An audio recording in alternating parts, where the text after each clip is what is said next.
Shri Swami Samarth. Priya's life YouTube channel तुम्हाला सर्वांचं मनपूर्वक स्वागत आहे. आज आपण या व्हिडिओमध्ये दत्त जयंती यावर्षी नक्की कधी आहे, ती आपल्याला कशा पद्धतीने साजरी करायची आहे, दत्त जन्म सोहळा हा आपल्याला कसा घरच्या घरी आहे तो आपल्याला साजरा करायचा आहे. तुमच्याकडे जर दत्त महाराजांचा फोटो, स्वामी महाराजांचा फोटो, मूर्ती असेल तर आपण त्याची सेवा आहे ती कशा पद्धतीने करायची आहे, मूर्तींवरती षडोपचारी अभिषेक हा आपल्याला कशा पद्धतीने करायचा आहे, या दिवशी आपल्याला कोणत्या सेवा, कोणते उपाय करायचे आहेत आणि आपल्याला किती वाजता आहे तो जन्म सोहळा हा साजरा करायचा आहे, त्यावेळेस आपल्याला कोणत्या अध्यायाचं पठण आहे ते करायचं आहे, ते कोणत्या ओवीपर्यंत करायचं आहे, ही जी काय संपूर्ण जी सविस्तर जी माहिती आहे ना दत्त जयंतीविषयी, तीच आज आपण या व्हिडिओमध्ये पाहणार आहोत. त्यासाठी हा व्हिडिओ स्किप न करता संपूर्णपणे पहा, जेणेकरून तुम्हाला सर्व काही सविस्तर माहिती आहे ती मिळेल. चला तर आता आपण माहितीसाठी सुरुवात आहे ती करूया. सर्वप्रथम पाहूया की दत्त जयंती कधी आहे आणि पौर्णिमा तिथी कधी सुरू होणार आहे. तर दत्त जयंती ही मार्गशीर्ष महिन्याच्या शुक्ल पक्षाच्या पौर्णिमेच्या दिवशी साजरी आहे ती केली जाते. तर ही पौर्णिमा तिथी कधी सुरू होत आहे ते पाहूया. पौर्णिमा तिथी 4 डिसेंबर 2025 सकाळी 8:37 सुरू होणार आहे. ती दुसऱ्या दिवशी म्हणजेच 5 डिसेंबर या दिवशी पहाटे 4:44 संपणार आहे. म्हणजेच की आपल्याला 4 डिसेंबर वार गुरुवार या दिवशी दत्त जयंती ही साजरी आहे ती करायची आहे. या दिवशी मार्गशीर्ष महिन्यातील दुसरा गुरुवारही असणार आहे. त्याचबरोबर या दिवशी अन्नपूर्णा जयंती ही साजरी आपल्याला करायची असते. आता अन्नपूर्णा जयंती ही आपल्याला कशा पद्धतीने साजरी आहे ती केली जाते, ती कशा पद्धतीने साजरी करावी याचा व्हिडिओ आहे तो मी या अगोदरचा आहे तो अपलोड केलेला आहे, तर तो तुम्ही पाहू शकता. आपल्याला अन्नपूर्णा देवीची सेवा उपासना आहे ती आपल्याला कशा पद्धतीने करायची आहे. आता आपण पाहूया की दत्त जयंती आपल्याला कशा पद्धतीने घरच्या घरी आहे ती आपल्याला साजरी आहे ती करायची आहे. या संदर्भात सर्व काही सविस्तर माहिती आहे ती पाहूया. चला तर आता माहितीला आपण सुरुवात आहे ती करूया. आपण सर्वजण दत्त सेवेकरी, स्वामी सेवेकरी या दिवसाची खूप आतुरतेने वाट पाहतो की दत्त जयंती कधी येणार आहे आणि माझ्या हातून सेवा ही भरपूर आहे ती कधी होणार आहे आणि मी दत्त जयंती आहे ती अगदी आनंदात आणि उत्साहात आहे ती कशा पद्धतीने साजरी करणार आहे याची आपण उत्सुकतेने आहे ती वाट आहे ते पाहत असतो. जे दत्त जयंती निमित्त स्वामी समर्थ केंद्रामध्ये सेवा उपासना करत असतील, पारायण करत असतील, तर त्यांच्या हातून जी सेवा आहे ती त्याच ठिकाणी आहे ती घडणार आहे आणि ती सेवा ही आत्ता सध्या त्यांच्या हातून आहे ती घडत आहे. आणि आपण बाकी जण जे सर्व आहोत जे केंद्रामध्ये सेवा करत नाहीत, तर आपल्या सर्वांच्या नक्कीच घरी सेवा आहेत ह्या नक्कीच चालू असतील. आता दत्त जयंती आहे ती सर्वांनी आहे ती आपल्याला आपल्या घरी आहे ती साजरी आहे ती करायची आहे. आता ती कशा पद्धतीने साजरी करायची आहे, तर आपण सकाळी लवकर आहे ते उठायचं आहे. लवकर उठल्यानंतर सर्वप्रथम आपल्याला आपलं जे घर आहे ते सर्व काही स्वच्छ आहे ते करायचं आहे. आपली अंघोळ आहे ती करून घ्यायची आहे. अंघोळ झाल्यानंतर सर्वप्रथम आपल्याला सूर्याला अर्घ्य आहे ते द्यायचं आहे, कारण या दिवशी पौर्णिमा तिथीही आहे आणि आपल्याला दत्त जयंती आहे, त्यामुळे आपल्याला सूर्याला अर्घ्य आहे ते प्रथम द्यायचं आहे. यानंतर आपण आपल्या देवघरातील देवांची पूजा करून घ्यायची आहे. पूजा करून झाल्यानंतर स्वामी समर्थ महाराजांचा फोटो असेल किंवा दत्त महाराजांचा फोटो असेल किंवा स्वामी समर्थ महाराजांची मूर्ती, दत्त महाराजांची मूर्ती, तुमच्याकडे यापैकी कोणताही फोटो किंवा मूर्ती जरी असेल तर आपल्याला अशा पद्धतीने सेवा आहे ती करायची आहे. आता फोटो जर असेल तर आपण त्याच्यावरती अभिषेक हे करू शकत नाही, तर आपण काय करायचं आहे की एक फूल आहे ते घ्यायचं आहे आणि त्याने आपल्याला त्यावरती पाणी पंचामृत आहे ते शिंपडायचं आहे त्या फोटोवरती आणि तो फोटो स्वच्छ पुसून घेऊन ज्या सेवा आपण सांगणार आहोत आपल्याला करण्यासाठी त्या आपल्याला त्या फोटोच्या समोर बसून आहेत त्या सर्व सेवा आहेत त्या करायच्या आहेत. आता ज्यांच्याकडे मूर्त्या आहेत तर त्यांनी काय करायचं आहे की मूर्तीवरती आपल्याला षडोपचारी अभिषेक हा करायचा आहे. आता षडोपचारी अभिषेक करण्यासाठी आपल्याला मोठंसं तामण आहे तो घ्यायचा आहे, कारण जास्त वेळ आहे तो आपल्याला या सेवेला आहे तो लागणार आहे आणि अभिषेक हा जास्त वेळ आहे तो चालणार आहे. त्यासाठी आपल्याला घेतानाच मोठं तामण आहे ते घ्यायचं आहे. अभिषेकसाठी आपल्याला पाणी घ्यायचं आहे, गंगाजल घ्यायचं आहे, त्याचबरोबर चंदन पावडर घ्यायचे आहे, मध घ्यायचं आहे, पंचामृत घ्यायचं आहे, कच्चं दूध असेल ते घ्यायचं आहे. अशा पद्धतीने हे जे सर्व काय आहे ते सर्व साहित्य घ्यायचं आहे. फुलांच्या पाकळ्या असतील गुलाबाच्या किंवा दुसऱ्या कोणत्या फुलांच्या पाकळ्या असतील तर त्याही आपल्याला घ्यायच्या आहेत आणि आपल्याला त्या ठिकाणी आहे ते बसायचं आहे देवघरासमोर. मूर्ती तामणामध्ये घेऊन आपल्याला सर्वप्रथम गणपती बाप्पांचं नामस्मरण आहे ते करायचं आहे. ओम गण गणपते नमः आपल्याला असं एकदा आहे तो बोलायचं आहे किंवा 3 वेळा बोलायचं आणि नंतर आपण श्री स्वामी समर्थ महाराजांच्या मूर्तीवरती आपल्याला अभिषेक घालण्यासाठी सुरुवात आहे तो करायचा आहे. अभिषेक घालण्यासाठी तुम्ही डायरेक्ट पळीने आहे ते स्वतःच्या हाताने घालू शकता किंवा त्या मूर्तीवरती जर तुम्हाला गळती जर तुमच्याकडे जर असेल, आता गळती ही सर्वांना माहीतच आहे. बऱ्याचशाच व्हिडिओमध्ये मी ती सांगितलेलं आहे. आपण श्रावणामध्ये गळती ही रुद्राभिषेक करताना भगवान शिवशंकरांच्या पिंडीवरती आपण वापरतो तीच गळती आहे. तर ती जर गळती जर तुमच्याकडे जर असेल तर ती गळती आहे ती तुम्ही मूर्तीवरती ठेवून त्यामध्ये पाणी भरून अशा पद्धतीने जर तुम्ही अभिषेक केलात तरीही चालू शकतो. त्या पद्धतीने आहे ते तुम्ही करू शकता. या दिवशी दत्ततत्व हे 1000 पटीने जागृत झालेलं असतं. त्यामुळे प्रत्येकाने आपल्या हातून थोडी का होईना सेवा ही आपल्या हातून घडलीच पाहिजे. असं आहे ते आपण ठरवायचंच आहे आणि आपण त्या दिवशी आहे ती सेवा थोडी का होईना आहे ती करायची आहे. आपल्याला नक्कीच श्री स्वामी समर्थ महाराज, दत्त महाराज आपल्यावरती कृपा करतात आणि या सेवेचं फळ आहे ते आपल्याला निश्चित आहे ते देतील. तर आपण जरूर आहे ती सेवा आहे ती करायची आहे. आता मूर्तीवरती आपण सर्वप्रथम पाण्याने अभिषेक आहे तो करायचा आहे आणि नंतर ज्या सर्व गोष्टी सांगितलेल्या आहेत पंचामृत, गुलाबजल, गंगाजल, मध, चंदन पावडर याने नंतर करायचं आहे आणि सगळ्यात शेवटी आपल्याला पाण्याने करायचं आहे. आता आपल्याला काय काय म्हणायचं आहे ते आता सर्वप्रथम आहे ते पाहूया. सर्वप्रथम आपल्याला अथर्व शीर्ष आहे हे आपल्याला एक वेळ आहे ते बोलायचं आहे. ज्यावेळेस फलश्रुती म्हणणार आहोत त्यावेळेस आपण हात जोडून आहे ते बसायचं आहे. अभिषेक आपल्याला करायचा नाही. यानंतर आपल्याला पुरुष सूक्त आहे ते 16 वेळा म्हणायचं आहे. स्त्री सूक्त आहे तेही 16 वेळा म्हणायचं आहे. ह्यांची फलश्रुती म्हणत असताना आपल्याला हात जोडून आहे ते बसायचं आहे. यानंतर रामरक्षा स्तोत्र आहे हे आपल्याला फक्त 9व्याच ओवीपर्यंत आहे ते म्हणायचं आहे. तिथून पुढं म्हणण्याची आपल्याला काहीही गरज नाही.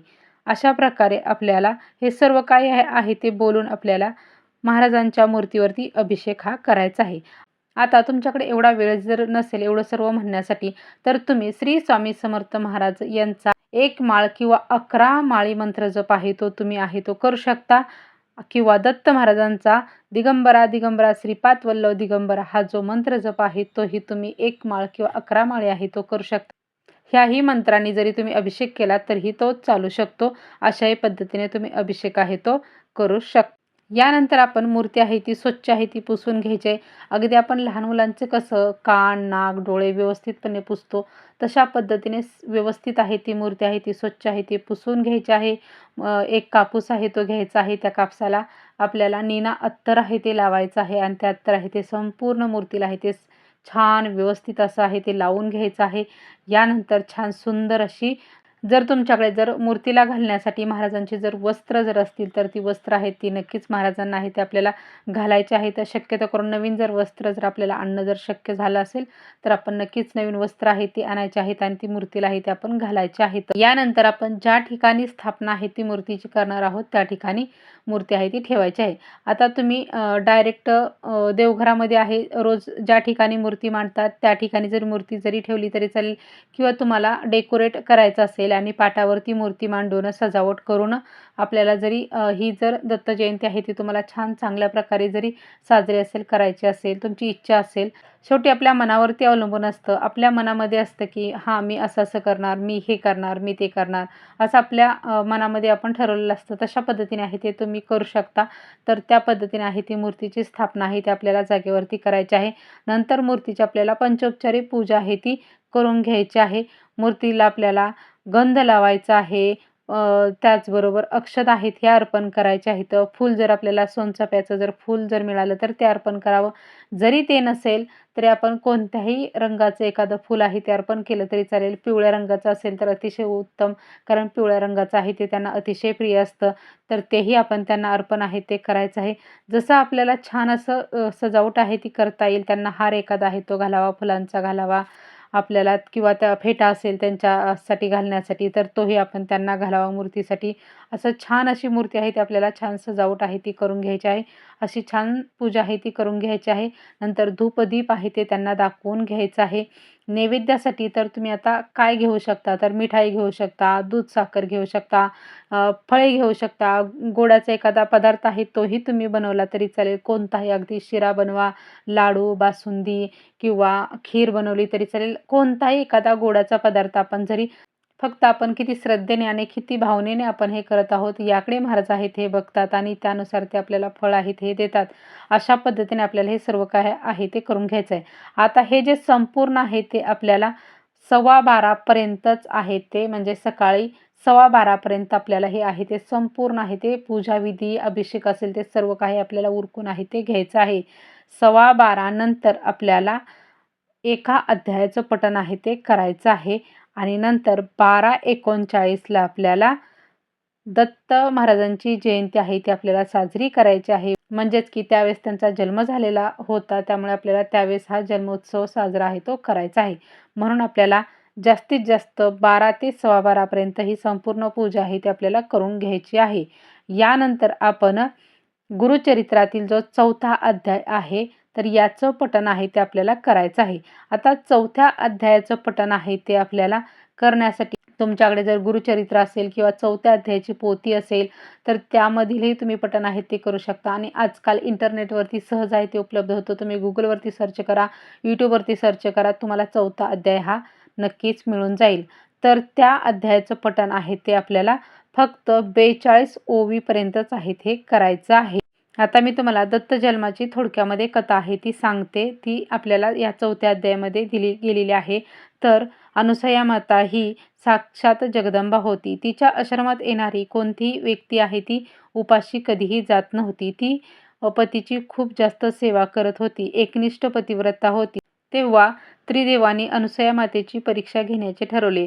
तिच्या आश्रमात ते आले आणि येऊन तिला म्हणाले, आम्हाला जेवण करायचे आहे, पण तू आम्हाला जेवण वाढत असताना निवस्त्र होऊन जेवण आहे ते वाढ असे सांगितले. तेव्हा तिच्या लक्षात आले की हे जे पुरुष आपल्यासमोर उभे आहेत हे महान विद्वान पुरुष आहेत, हे आपली परीक्षा घेत आहेत. तेव्हा तिने पण निवस्त्र होऊन त्यांना जेवण वाढण्यास ती आली आणि तेव्हा त्रिदेवांनी लहान बालकाचे रूप हे धारण केले. अशा प्रकारे दत्त जन्म ची ही कहाणी आहे आणि दत्त महाराजांचा जन्म आहे तो अशा प्रकारे झालेला आहे. म्हणूनच आपल्याला या 4थ्या अध्यायामधील 42 ओवीपर्यंत आपल्याला याचं वाचन आहे ते करायचं आहे. आणि यापर्यंत वाचन आल्यानंतर आपण अवधूत चिंतन श्री गुरुदेव दत्त, अवधूत चिंतन श्री गुरुदेव दत्त असं आपल्याला मोठ्याने 3 वेळा आहे ते म्हणायचं आहे. आणि नंतर आपल्या हातामध्ये फुलं आहेत ही घ्यायची आहेत आणि महाराजांच्या मूर्ती वरती आपल्याला किंवा मूर्तीसमोर आहेत ही फुलं आहेत ही आपल्याला अर्पण आहे ती करायची आहेत. अशा प्रकारे साध्या सिंपल पद्धतीने दत्त जन्म हा सोहळा आहे तो आपल्याला साजरा आहे तो करायचा आहे. आणि यानंतर आपल्याला आरती आहे ती करायची आहे. आता आरती करत असताना सर्वप्रथम गणपती बाप्पांची आरती करायची आहे, स्वामी महाराजांची आरती करायची आहे, दत्त महाराजांची आरती आहे ती करायची आहे किंवा इतर कोणत्याही देवी देवतांची जरी तुम्हाला आरती करायची असेल तुमच्या इच्छेनुसार तर तीही आरती आहे ती तुम्ही करू शकता. अशा पद्धतीने आरती आहे ती करायची आहे आणि नंतर त्यांना नैवेद्य आहे तो अर्पण करायचा आहे. नैवेद्य आपल्याला दाखवायचा आहे आणि नैवेद्य दाखवून झाल्यानंतर आपण सर्वांनी तोच नैवेद्य आहे तो ग्रहण आहे तो करायचा आहे. आता या दिवशी काही जण उपवासही करतात. तुमची जर इच्छा जर असेल तर तुम्ही या दिवशी उपवास आहेत ते करू शकता. आपल्या इच्छेवरती अवलंबून आहे, त्यामुळे आपण या दिवशी उपवास आहे तो करू शकता. हा जो उपवास आहे तो दुसऱ्या दिवशी आहे तो सकाळी सोडला जातो. तर तुमच्या इच्छेनुसार आहे ते तुम्ही करू शकता. त्याचबरोबर या दिवशी आपण सेवा काय करायच्या आहेत तर या दिवशी आपल्या स्वामीचरित्र सारामृताचं पारायण आहे तेही तुम्ही या दिवशी आहे ते करू शकता. दत्त बावनी आहे त्याचं पठण आहे ते करू शकता. तारक मंत्र आहे स्वामी समर्थ महाराजांचा त्याचं पठण करू शकता.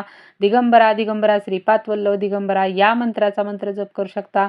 श्री स्वामी समर्थ या मंत्राचा मंत्र जप करू शकता. त्याचबरोबर 14वा 18वा अध्याय आहे याचंही पठण आहे ते करू शकता. अशा भरपूर अशा सेवा आहेत, त्या भरपूर सेवा आहेत ह्या आपण कोणतीही यातील एक सेवा आहे तर ती आपली करण्याची इच्छा असेल तर त्यातील कोणती एक सेवा आहे ते आपण जरूर आहेत ते करू शकता. या दिवशी सेवा ही आपल्या हातून थोडीफार का होईना ही झालीच पाहिजे सेवा. त्याचबरोबर या दिवशी अन्नदान आहे ते जरूर आहे ते करायचं आहे.